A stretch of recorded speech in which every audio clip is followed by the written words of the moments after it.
Good evening, and welcome to Writings of the Past Inspire the Future, a dialogue with Nancy Spielberg. I'm David Saginaw, the president of the Jewish Federation of Greater Metro West New Jersey, and along with my wife, Paula, we are members of the Ner Tamid Society, supporting the UJA annual campaign for well over 25 years. Joining us tonight are another 150 members of the Ner Tamid Society. A special thanks to all of you and to everyone else on this Zoom who support this wonderful community through your annual UJA contribution. Federation is only able to respond to the needs of the community with strength and speed because of your generosity. No matter what crisis is before us, Federation remains open, providing support and connection for so many from so many different backgrounds in our community, keeping us all together, for we are stronger together. As our Federation approaches its centennial year in 2023, both the Federation and the Jewish Community Foundation have embarked on two milestone ventures. First, the Federation, in partnership with the Maurice and Marilyn Cohn Center for Modern Jewish Studies at Brandeis University, conducted a comprehensive community-wide study to get a clearer picture of what our greater Metro West community looks like. The results are in, and you can review those results by going to Federation's website. Secondly, our Jewish Community Foundation designed an endowment campaign, which is the cornerstone of our centennial celebration that will secure the future of this great community for the next 100 years. In addition to our two traditional endowment legacy societies, the Lesser Society for Perpetual Annual Campaign Endowments to our general UJA campaign, and the Lion of Judah Endowment for Women's Philanthropy, each with a minimum legacy commitment of $100,000, we now have a new legacy society known as the New Century Fund. For the first time in our history, we are recognizing donors who have committed a minimum legacy gift of $10,000. Now, we have three powerful legacy programs that are building a perpetual endowment for our Federation's UJA campaign. We are looking forward to discussing with each of you how endowing a gift through the New Century Fund can keep your family meaningfully connected to the greater Metro West community for generations to come. I want to give a shout out to the Ner Tamid Society Committee for the idea for this specific endeavor. Tonight's event is brought to you by the Ner Tamid Society of the Jewish Federation and the Jewish Community Foundation of Greater Metro West, in partnership with the Holocaust Council of Greater Metro West New Jersey. Our Holocaust Council provides resources and information to educate our community about the Holocaust. In doing so, it strives to honor both those that perished during this horrific period and those who survived. Throughout the greater Metro West area, the Holocaust Council is a leader in Holocaust education, implementing programs and commemorations for the community and carrying out programming in public, private, and parochial schools through our Survivor Speaks program. Tonight, we are honored to have with us Nancy Spielberg, executive producer of Who Will Write Our History, a movie that tells the tragic story of Emanuel Ringenblum and his heroic determination to use historical scholarship to preserve the many stories of the Jewish people of Poland and the Warsaw Ghetto. Facilitating the dialogue tonight is our Elise Shainround, director of the Holocaust Council of the Greater Metro West. Everyone here tonight should have received a link to the film. You have until February 15th, I believe, to watch the entire movie. I encourage all of you to do so, if you haven't already. It is deeply moving, and it strengthens our resolve at the Federation and Foundation to keep our Jewish community, our agencies, and our synagogues, both here in Metro West and around the globe, strong and vibrant, as evidence that Hitler and the Nazis did not succeed. As an introduction to this evening's program, please turn your attention to the official trailer of the film, Who Will Write Our History?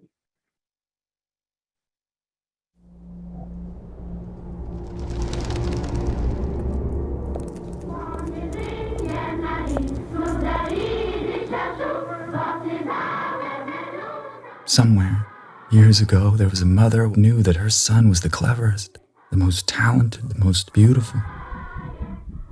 And now the brightest and most beautiful child in the world lies in a strange street. and his name isn't even known.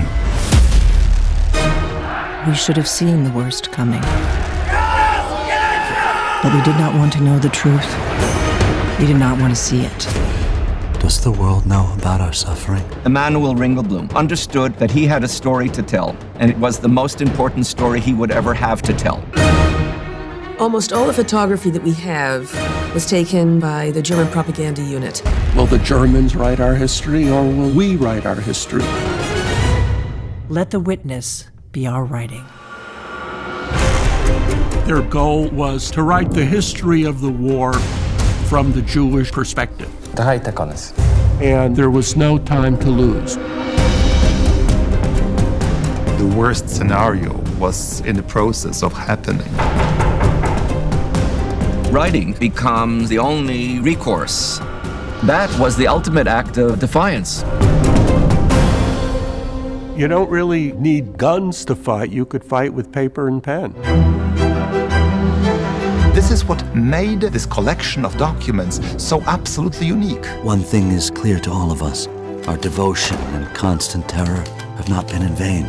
Among those taken away was Rabbi Uberman, Geli Sexton, Israel Lichtenstein, Leib Golden, Abraham Levin, Halina. Emanuel Ringelblum. Remember, my name is Nahum Gazivich. I am writing this as a witness.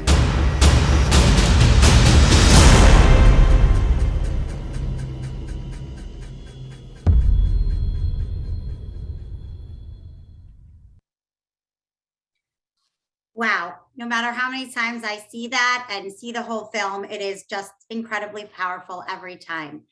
Good evening, everyone, and thank you so much for joining us. And thank you, David, for that introduction. I'm Elise Shane Brown, the Director of Holocaust Education for Greater Metro West. Tonight, we have movie producer Nancy Spielberg, who grew up immersed in filmmaking, working on her brother's early films as cast and crew. She attended Arizona State University and UCLA, and after moving to New York in 1978, studied film at Sarah Lawrence College and the New School. We are so thrilled to welcome her here today. An accomplished businesswoman and philanthropist, she has turned her energy and talents to producing documentary and feature films. Much like our work at the Holocaust Council of Greater Metro West, one of Ms. Spielberg's priorities is to help preserve stories of the Shoah and turn them into educational tools. As we all know, only by continuing Holocaust education for generations to come can we ensure that it never happens again. Ms. Spielberg served as a consultant on the Oscar-winning documentary Chernobyl Heart and was executive producer of Elusive Justice: The Search for Nazi War Criminals. In 2015, she produced Above and Beyond, winner of the Audience Award at more than 25 films, and presented here, the film here at Greater Metro West at the Women's Philanthropy Lion of Judah event in 2016. Nancy has produced numerous films and is unstoppable when it comes to preserving history. In 2018, she was the executive producer for Who Will Write Our History, a truly phenomenal film that I know will educate future generations for years to come. Welcome, Nancy, and thank you so much for joining us tonight. Thank you. Thank you. When you say unstoppable, I'm thinking, my husband's probably thinking, yeah, the mouth, she doesn't stop. Well, that's very needed too. My husband's listening in and he might think that also, and my kids. So that mouth in this area and in this realm is absolutely so important. And so we will jump right into our conversation. Those of you that have questions, I will be checking the chat the entire evening. So please put questions into the chat as well, and we will take them as they come also. But let's start by asking specifically about Who Will Write Our History and Emanuel Ringelblum and exactly what he did. Would you characterize this, in all you know, as resistance? Was he a resistor? 100% he was a resistor. First of all, he was a historian. He was an activist. And when he started to write, he actually, the agenda of the Oyneg Shabbos, which was the code name given to this secret group, it had a different agenda in the beginning. As times changed, the agenda changed, because in the beginning, Warsaw was a bustling city. It had more than 500,000 Jews. It had yeshivas, it had secular schools, it had 6 Yiddish daily newspapers, it had theater clubs. it was really a tremendous cultural and vibrant life for the religious, for the secular, for the lefties, for the Zionists, for everybody. So, as a historian, he was all about reporting and writing. And he really started to write a lot about the cultural, because so much of Jewish writing was rabbinic writing in the early days. So this was sort of a different bit of a skew to talk about the cultural Jew. And so that started. And of course, as things progressed with the war, with the Nazis, with the invasion, with the setup of the ghetto, and with all the atrocities that were starting to come down, he realized that there was a different calling here, that he needed to gather a group together of voices from all walks of Jewish life. So that meant it was the rabbi, and it was the secular person, and it was women, and it was, all poets, and, theater people. And he wanted everyone to write every aspect of life, in the ghetto, because the ghetto was formed. Part of that being resistance to the barbaric activity going on. You cannot be dehumanized when you talk about culture. And when you talk about the theater and you share poetry or jokes or, recipes or wrappers from candy wrappers, like they started to amass almost like a time capsule. When things were getting worse, the idea was to use this against the Germans. And so they became in the moment testimony, which is so different than survivor testimony. Right. Because it's very raw and angry. And as Ringelblum would say, you see it, you write it immediately, because memory starts to change, perspectives start to change. So you have to write it when it's fresh. So on so many levels, this was resistance. Right. Absolutely. And I love that you talked about how he was writing about life before and what life was like, because when we teach about the Holocaust and we teach Judaism and anti-Semitism and all that, we don't want to just be shaped by the tragedy that happened. We want to know who we were before, how we lived as people, and then what happened and the aftermath of that rebuilding. So I think that's so commendable and so appropriate that he started that way, that he started out by saying, this is who we are. Right. And it wasn't necessarily always religious, but it was a cultural piece to who we were as Jews. So what made you want to tell this story? There are so many since really the 90s. And of course, we would be remiss to not say with Schindler's List, so many Holocaust films and Holocaust stories have come out. So why this story? Why now? Why did you feel it was so important? Well, Roberta Grossman brought me this project when she directed Above and Beyond. And when we were filming, she was talking to people in Poland on the phone every day. She was starting to develop it. She had bought the rights to Sam Kassow's book, Who Will Write Our History?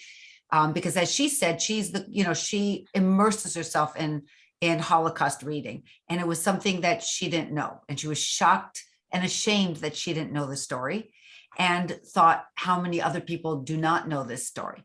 They may know about Anne Frank, like the world knows about Anne Frank's diary, but here is more than 30,000 pages of diaries and personal essays that were literally buried. And these are voices that need to be heard. And again, like we said, it showed what life was. Like, we know a lot about what death was like. Right. We don't really know what life was like. So this was a great cross-section of who we are as Jews, and how we struggled. And, so, and everything about it felt right to me, which is why I also jumped on the project. And for me personally, I wanted people to see the victims. I wanted them to hear their voices, because we get caught up a lot in the number, and it's very hard to even try to figure out what that means, 6 million. And it loses some personal touch. But when you can relate to someone on the screen, there's a photograph of a woman on the street that I see all the time in the film, and she looks like somebody I know in Beverly Hills. And that shakes me every time, that could be someone I knew. it's almost a circumstance of where are you, where were you born, and when were you born? So when you can personalize it, put a face, put a name, put a story, I think that creates a real, a strong empathy, and you don't forget that. That sticks. That sticks. And it's giving a face to those victims, not just the survivors, also the victims and who were there, and how they really did make a tremendous effort to keep their stories alive and let us know what happened to them. Right. So in going with that, talk to us a little bit about the Oynig Shabbos, and as you were researching and finding out information, what gave them the motivation, the energy, the strength, really, because as we said, they were resistors too, even if it was not physically. What gave them the real strength? Where did you find to do this? Well, there were several reasons. And, when someone is put on a 400-calorie allotment of food a day, and you are constantly hungry, and there's really nothing you can do. You can lay in bed and die, or you can do something. And writing kept them going. It made them feel alive. It, when the Nazis were trying to dehumanize them, it made them feel human. And it was also a purpose. I mean, if you think you are, and they weren't sure, but they were also trying to smuggle papers out through the Polish underground to try to get help. Right. So they never, till the very end, I don't think they really gave up on that. And so it was that. And then there were other factors that would come into play. The Judenrat was written up a lot by Emanuel Ringelblum, what the Jewish police were doing. And that anger, which you can feel in the writing, created also an urge to write it down. The idea that if we don't tell our history, the Nazis will be writing the history. It's the victors that write the history, not the victims. And not only will they write their version, they may write us out of the history books altogether. And they will write out the part when Warsaw was this thriving, bustling cultural center of Jewish life. And so, there were these things they hung on to. That's all they had to hang on to. Yeah, that's truly remarkable that they were able to do that, and at the risk of themselves, because they would be in even more danger if finding out what they did was true.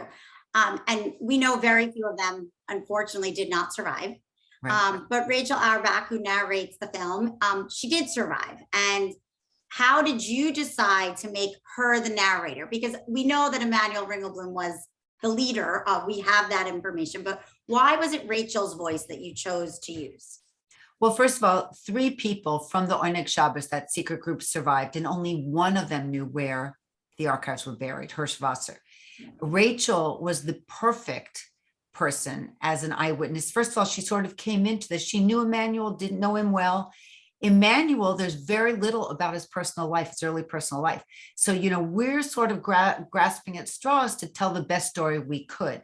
Rachel was a writer, and a great writer. And she had a diary, which it took us 2 years to translate. It was in Yiddish, but she survived it and then went on to make her entire life about using survivor testimony. In fact, she convinced the Israeli government to use the first time that eyewitness testimony was used in the trials against the Nazis. And they used a little bit for Eichmann's trial. So she was from the beginning on through the entire process, and then on and made her life all about, telling and preserving these stories. She was perfect. It's also wonderful to have a female voice because there's so many male voices in Holocaust stories. I think only recently that there seems to be almost like a resurgence in some Holocaust stories. If people have seen, there's a documentary called Love It Was Not. Yes, and it's actually going to be featured in our JCC Film Festival. Right, it's just great. Incredible. Yeah. So it was great to get a female perspective. She ran the soup kitchen, so there was that whole angle, and she escaped and went over to the Aryan side later on and continued to smuggle papers. So she was so rich in so many aspects. She became and she was the one that stood up on the anniversary of the Warsaw Ghetto, I think it was the Warsaw Ghetto Uprising, and when they were having a commemoration in 1946, and she said, enough speeches, enough speeches. There is a treasure buried here, and I will not rest until we find it. Let's start digging. So she pushed to get everybody to dig and to find the archives. So she was truly the natural voice to. She was the narrate. natural voice, yeah. And it's a tremendous story, and she lived a tremendous life that weaved through so much, as we said, before the Holocaust, during, and certainly after. That became But, you know, so she was alone a lot, and that was hard. And there's a lot of that in her writing, and she never married ever.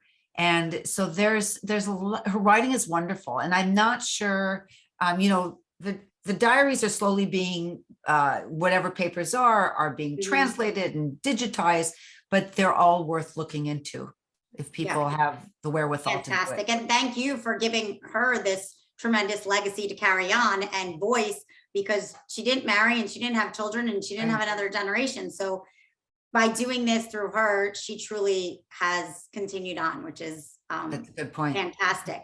I have a few more questions before we get, I see many coming in on the chat, but you and I spoke a little bit before, and I wanted you to share a little bit with everyone what your first memory of learning about the Holocaust was, and how over time it shaped into being so important for us as Jews to continue to tell our own story. Well, my parents were born in Cincinnati, and in Cincinnati, Ohio, and one grandmother born there as well. And my other grandparents came over from Russia in the 1920s. So and then we grew up in Arizona. So I never met survivors ever. And then when I was 18, we moved to LA. I still really hadn't. And there was really no discussion of the Holocaust in our household. I mean, people wonder, well, your parents must be survivors because your brother did Schindler's List, and who else could do that except for the second generation? And I said, you know, not at all. I mean, my real exposure to the Holocaust came when my brother did Schindler's List. And for 10 years, someone, Sid Sheinberg from Universal Studios, the head of it, had said, you need to do Schindler's List. This is the book. And Steve said, no, that's something I just can't touch. I'm frightened of it. It's just too holy. And it took him about 10 years to come around to being ready, though he really wasn't ready, because when he stepped foot around Auschwitz, it shook him to the core. And I sort of felt that journey with him. And after that, listening to the testimonies that started to pour forward. And then he started the Shoah Visual Oral History Foundation. And then hearing more and more, that lit my fire. So I'm ashamed when I say that it's only been 26, 27 years that I've really immersed myself and in Holocaust topics and learning so much. So, you know, shame on me. And nobody should be like me. They should learn early on whether or not their parents are survivors. If you have, you know, family that you've lost that were close or not. So I am doing a big catch up. I think it's our duty. It's my duty for sure. You're doing it remarkably well. So thank you for that. And I agree with you. So is it that was my next question really is it a collective now, or now that we're what we would almost say the children and teenagers today are fourth generation almost out of the Holocaust. Is it a collective Jewish now experience to share the Holocaust? Is it moving away from just survivors, children of survivors? Is it a collective as the Jewish in us to continue to tell these stories? Well, as Jews, that's what we do. You know, it's you on Pesach, you say Magi, you tell the story of slavery. We're hardwired to be storytellers as Jews. You know, that's what we need to do. And imagine if we didn't tell the story. Imagine, because when all the survivors leave us, the only thing we have left are their testimonies, and they will sit somewhere in a computer or in a drawer. And if someone doesn't make an effort to keep them flowing, they'll disappear. So I think that it is part of who we are. It doesn't define everything that a Jew is, but it's such a huge part of who we are. And even as humanity, Like, how does everybody should know about the Holocaust, not just the Jews. But when you see what's happening today with the rise in anti-Semitism, how can we not? Look what happened with Whoopi last week. How can we not stop some of the ignorance that's out there? And things are being skewed, things are being twisted.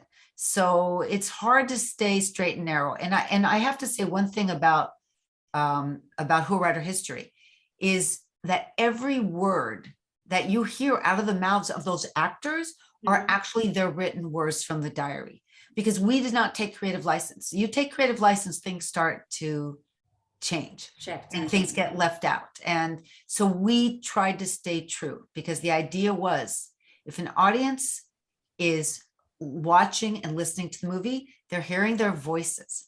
And the other dying wish of this group of the Ornik Shabbos was to be remembered, not only to bear witness, but to be remembered. So this is how we do it. So, shame on us if we don't remember. Right. Absolutely. So I'm going to start taking a few questions from the chat. When you did initially do the research, did you, and how often did you meet with and collaborate with Dr. Sam Casso, who originally wrote the book? Was he involved in making the film and shifting it to the screen? He was involved all the way, and we needed him desperately from the beginning till the end, because we actually, little things like, all the actors were Polish, and they were very passionate about doing this right and learning their lines in Yiddish. But some of them had horrible accents, and we got chewed up and spit out in Boca Raton when we showed an audience 20 minutes, like a shortcut, when the audience practically threw tomatoes at us because they thought that the Yiddish accents were terrible. And we didn't want to, we want the audience to get immersed in it, and not everybody knows what a Yiddish accent, whether it's Polish or Yiddish. But Sam helped us all the way through, even with working with all the actors, getting the dialects right. And he is an unbelievable encyclopedia. If you've picked up the book, I think this weighs maybe, I'm not sure how much, but it's dense, and it probably will not make it to the general population, which is why the movie would, but the book is worth it. It will teach us so much about our life, but thank God for Sam. He's great. That is great. And I'm sure being there and being with the archives and being in that person in Warsaw was probably a tremendous inspiration as well. It really was. And we filmed in Łódź. We rebuilt the Warsaw Ghetto. You recreated it. Yes, we recreated it. But of course, we were at the Jewish Historical Institute, and seeing the archives in person is really a moving experience. Yes, I have seen it. I saw it in the summer of 2019, and it is truly moving to be able to see it and be there and know that this was what they wanted. They wanted in generations to come, 70 plus years later, they wanted people to see it and to know. And so I think that's extremely important. Another question, very important, as survivors leave us really on a daily and weekly basis, unfortunately, what types of films or projects or things are you yourself thinking of doing, or do you think might be important to share in the coming years? There's a lot that a lot of filmmakers are doing. So it's not just me. The next film I have coming out is about Roman Vishniak, which also is his photographs were famous for showing, like he went to Eastern Europe before the war and he photographed the little shtetls to bring back pictures to show, the level of poverty in the Jewish communities to help raise money. And that was in the early 30s. And then, who would have even dreamt that 7-8 years later, those communities would have been wiped out by the Nazis, and that the only living proof were these photos. So there are lots of people making films. In fact, I'm involved. We started a fund to tell the Jewish story, and that's Jewish stories are Holocaust, and they're left, right, everything. And it's interesting because of all the applications we're getting for funding. We fund just little bits. So many of them Holocaust stories. So there's a lot of people working on telling Holocaust stories. So I think a lot of it ends up just in the Jewish film festivals, which is a shame because they need a life after that. That's a whole nother conversation because it's really hard with distribution. But if people go and support the Jewish film festivals, they'll be exposed to this. And so I'm just one little cog in the machine. I completely understand. And thankfully, it is working. And there are more and more films coming out, and we need to continue to share them, not just tell them, but share them wildly. And certainly with the younger generation, not just Jews, but to all people, as you mentioned. Right. How has making this film changed you and altered you into anything you learned or shaped you differently as you made the film? Personally, I think I was affected very deeply because I think I understood. It was the first time I ever went to Poland. I'd never been to Poland. And that right there was an experience. I think that really, like, I felt everywhere I was stepping I was stepping in a puddle of blood. I don't know. It just really hit me. I felt really uncomfortable in Poland. I didn't love it. And of course, and we went back to screen the film actually at the museum in Warsaw. And it was on the eve of the anniversary of the Warsaw Ghetto Uprising. So it was eye-opening for me, to say the least. And it made me, hungry for more, to read more.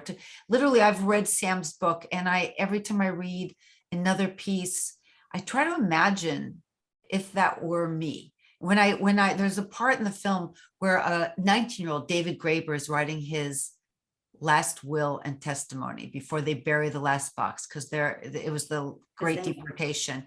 And when he says something like, "What we could not scream, shout out to the world we buried in the ground," and how I wish I could live to see the day when these treasures will be unearthed and scream the truth to the world.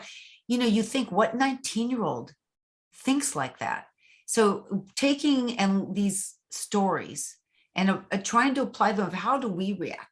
And of course, we're all complaining about COVID and restrictions. And every time I thought about the complaints, I thought about, but look what went on you can't compare it, but I often try to imagine myself. How would I have survived? How would I have survived? Is that person like me? So I just want to keep it fresh. I want to learn more. That's what I'm doing. That is extremely important, and we're so glad that you are learning more and talking a little bit about Ringelblum and Rachel Auerbach and all the other people that have contributed, and as you said, was truly remarkable. But often it is said that it was actually just ordinary people that were doing extraordinary things during an extraordinary time. Is Right. that how you felt when you were learning about them? Do you think that they thought they were even heroes or doing something, or were they just ordinary individuals that were doing their best in an extraordinary time? I believe that they were ordinary people they're extraordinary by their actions. And Emanuel Ringelblum even said, when building the Oyneg Shabbos, he wanted it all to be ordinary people. He wanted ordinary is, a life to be recorded. It wasn't necessarily they were the best, the top scholars, the top historians. Many of them were creative, and maybe they excelled in their fields, but not to a point where this was not a brain trust. This was made up of all kinds of people from all walks of life. And I'm a big believer of the ordinary Joes doing extraordinary things. I with above and beyond with my film. Mhm. I often say that these guys that smuggled planes to Israel and flew and fought in Israel's War of Independence didn't even really know what they were doing, but what they were doing was an extraordinary measure. So, and I also think it gives us belief in ourselves that we should aspire to doing extraordinary things through our actions in this world. And, we can all be heroes. We just have to, go for it. Just have to go for it. Yeah. So speaking of heroes and Emanuel Ringelblum, somebody's asking, for a long time, he's been very well known in Israel and certainly in historical settings, but it's really here in the United States, we're a little late to the game in knowing about him and what happened. Can you share a little more background for those that, unlike you and I, that aren't going to read the massive book tonight? How did the world come to know? How did other people come to really know about the story and what happened? About the Oyneg Shabbos? Yes. Right. Well, part of the problem was, and the reason why that it was not well known is that when these things were unearthed, there was no money and the boxes were opened. There was so much water damage. And in fact, Rachel Auerbach had put some personal photos of her family in one of the boxes. And the minute they opened the boxes, the photos disintegrated. And she said, I lost my family once and now I've lost them again. So that was like, the end of her, the images that she held of her family. So it was, earlier it was behind the Iron Curtain. So it wasn't really accessible. And there just wasn't the money to get it out there, get it known. It was in Poland, not Israel. And people have said, well, why don't they move it to Israel? Well, it belongs, one of UNESCO has it actually as, one of the great wonders, and the Poles aren't giving it up to send to Israel, to Yad Vashem. So it just wasn't accessible, behind the Iron Curtain. And now slowly there's some money that was brought in and that they are refurbishing and doing what they can to finally open it up to the world. That's great. And it's so important that we're all hearing it. When you found out and you decided to make the film and you were learning more, were you afraid with different rise of anti-Semitism that the film wouldn't be welcomed or we weren't ready to hear the story? Did you think that would be an issue? You sometimes choose a film because the story resonates with you and you don't necessarily think down the road of, will I get distribution or what will people think or who's going to get mad at me? When the story gnaws at you, you just want to, you're going to find it. You're going to find your audience. Well, I don't think we questioned that. I think when we finished the film, the anti-Semitism wasn't as bad as it is today, but it still wasn't great. And things that were going on in Poland were not wonderful, but they're worse today. Right. So none of that stopped us. So listen, I make films about Israel, and I can tell you that I have issues with the Netflix, the HBOs. Unless Israel is demonized, it's really hard to find markets. So I don't make the films because I'm looking necessarily for a home, because I know we are a home. We, the Jewish community, we do appreciate our stories. We want to know more about, we're pretty tight like that. Like we want to watch anything. It doesn't even have to be a good movie. We want to watch any movie about any Jew, and any Jewish Olympic person is who, we're heroes, right. Together. Right. So I don't think we worried about that. And the people that helped us raise money, and thankfully a lot of our donors are from your community because they get it. And I'm so grateful. I'm not naming names, but I'm so grateful to this community for really understanding what it means.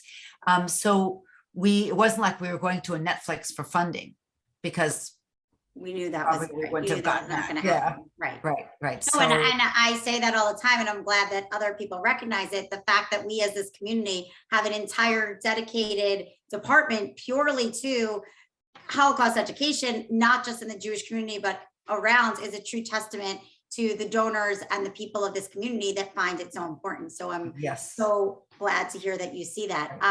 Another question coming in is about Whoopi Goldberg's recent comments on the Holocaust. And do you think that there's some type of teachable moment here and a way that we can use the film or others like it to really educate as opposed to punish per se, but to really teach?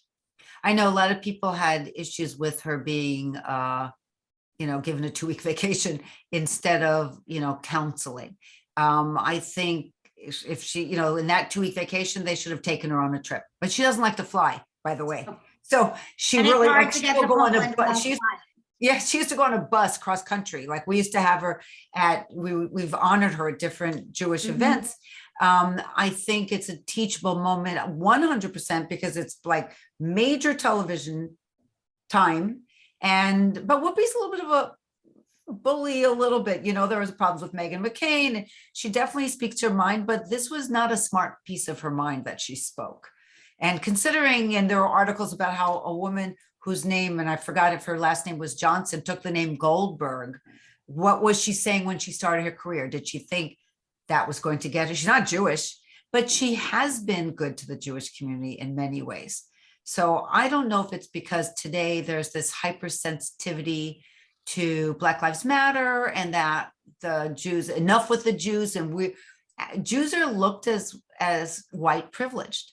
And so it's okay to throw us under the bus because we're part of the white privilege. I don't know, but it should have been a teachable moment, because I think sometimes it angered people that she was off the show for 2 weeks. If someone said, you're off the show for 2 weeks because you're going to Yad Vashem and you're going to the Jewish Historical Institute and you're going to go sit with the ADL and then go to the United States Holocaust Museum.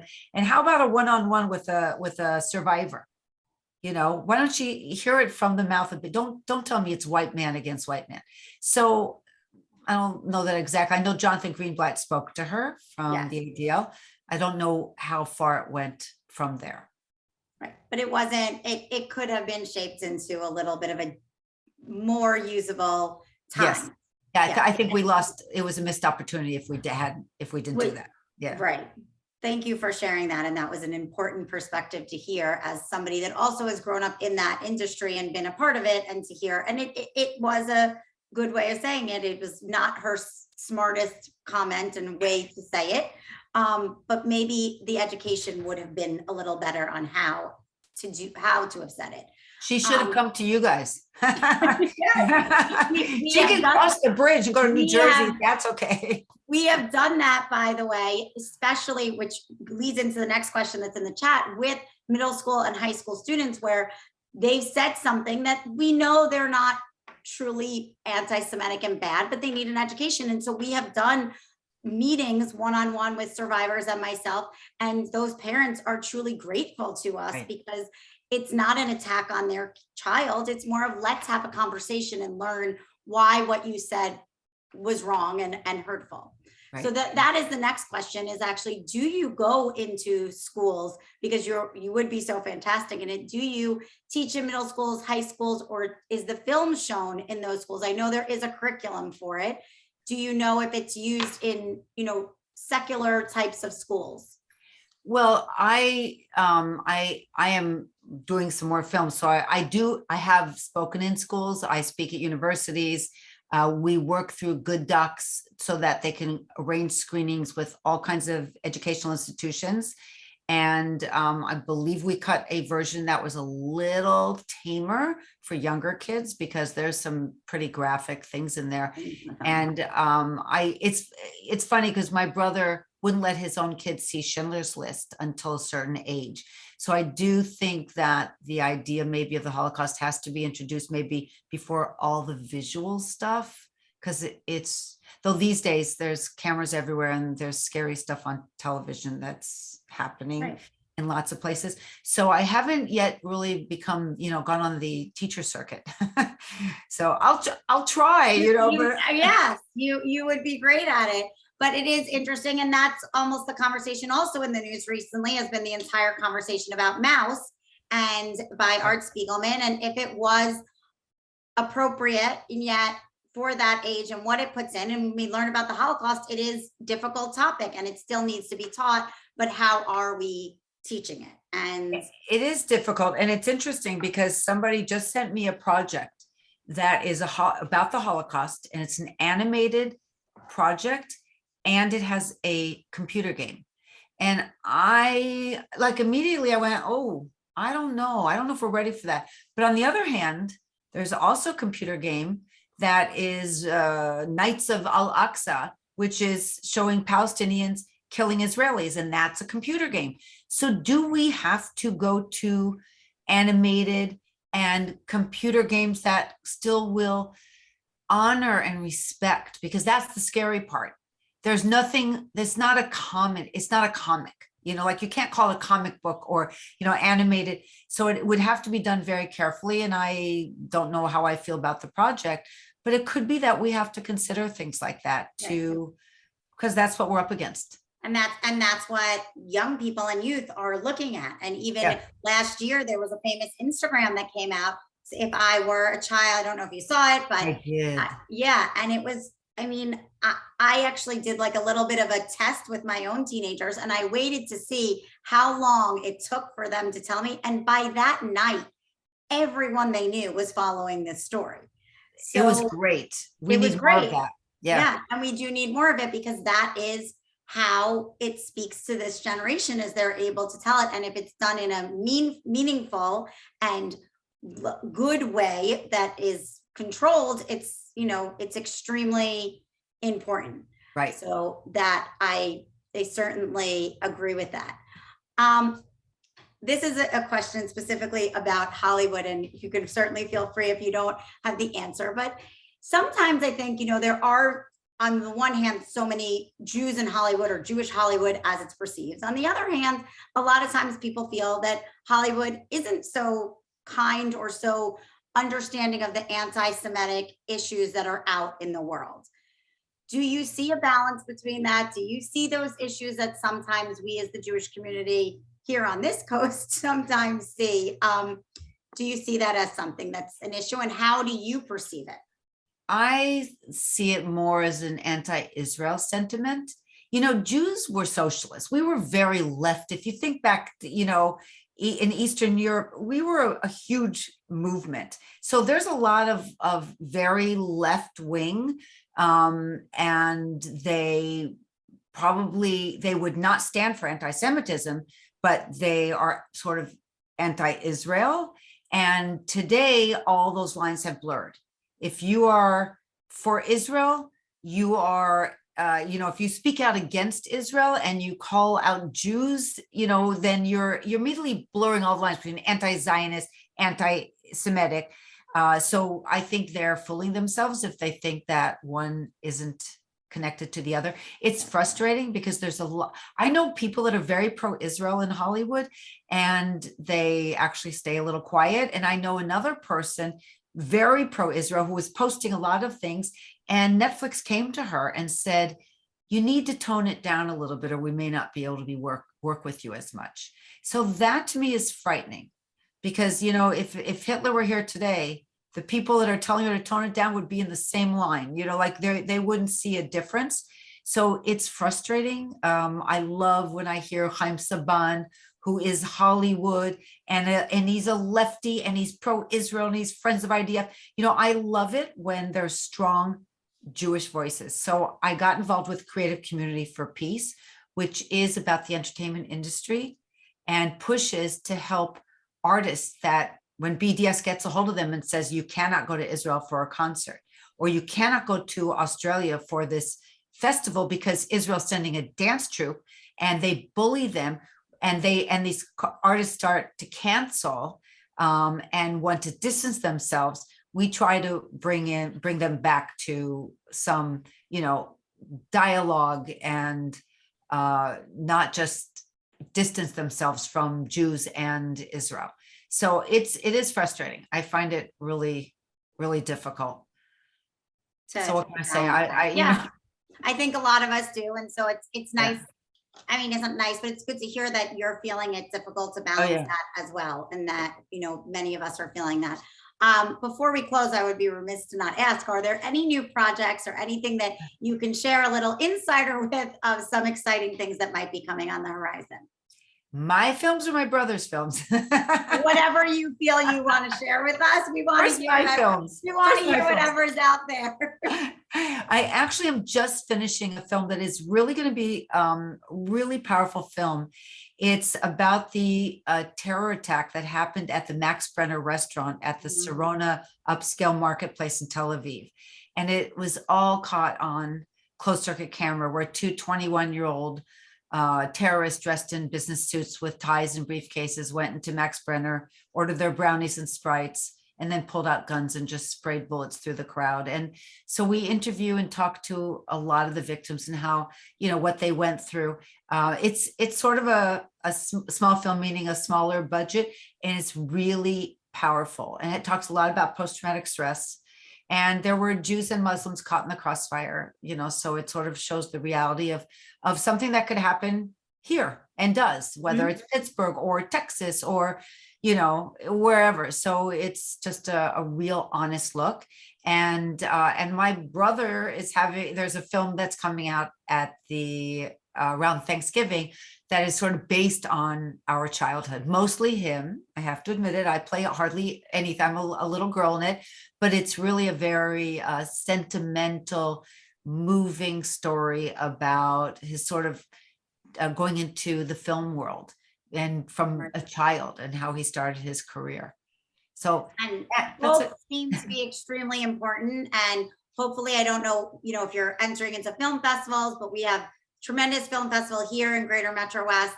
And I know I often said that was how we showed the film the first time, and I sat on a panel to discuss it afterwards. So I know we would be honored here in this community to welcome the film back, and welcome the film again, and welcome you back always to come speak to us and be a part. It's truly been a pleasure and an honor to get to know you. What you've done for the Jewish people and for the Jewish community is remarkable. And we, on behalf of everyone on here tonight, I truly say thank you for that. So thank you so much, Lise. And really, I thank you and I thank this community because you guys are such a powerhouse, and it's an example for other Jewish communities. They should follow your lead. Thank you. Thank you so much. And with that, after the program tonight, we are going to randomly choose 3 Near Tamid Society donors, as well as 3 others who are registered tonight for a drawing of a book of Who Will Write Our History that is signed by Nancy herself. So for those 6 lucky winners, look out for that in the mail. And to close here tonight, it was really, as the Holocaust Council, it was an honor for us to partner together with the Near Tamid Society to bring this program to you. And we are thrilled to welcome Dr. Lynn B. Harrison, from Near Tamid Society, donor, board member of both Federation and the Foundation, to share some closing remarks with us. Thank you. Thank you, Elise. And thank you, Nancy, for joining us and for sharing your story and your insight into the importance of preserving the past to inform and prepare for the future. And a very big thanks also to our Federation. Our Federation is actively engaged in preserving the stories of Holocaust survivors, educating today to inform tomorrow. There were 240 of us on this event. Thank you all for your generosity and your commitment to the UJA annual campaign. As David pointed out in his opening remarks, legacy, legacy, legacy, the legacy of the survivors, the legacy of the Holocaust victims are part of our Jewish legacy. And we also have a legacy role to play in perpetuating our annual campaign endowment, something that I'm sure you're hearing a great deal about and something that I'm sure you're all considering. It falls on each of us to do what we can to help each other, because finally, the biggest story about the Jews is community, is the fact that we exist as a people, and they kill off 6 million of us, and there is still the Jewish people, Am Chai. So that Nancy's story is a treasure for us. It's an education for our unborn grandchildren, great-grandchildren. The Holocaust Council plays a very, very important role in preserving us Jews as Jews. We have good times, we have bad times, we have fond memories, we have horrific memories, and they're all part of being a Jew.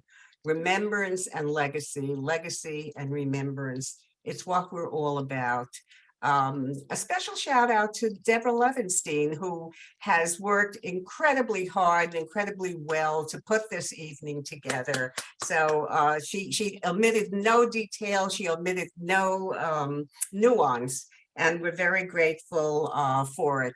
I think what I'm taking away from this, with all the other things, is the strength and the fortitude of those people who left behind this buried legacy so that we could know not just what their deaths were like, but what their real life was like, what their culture was like.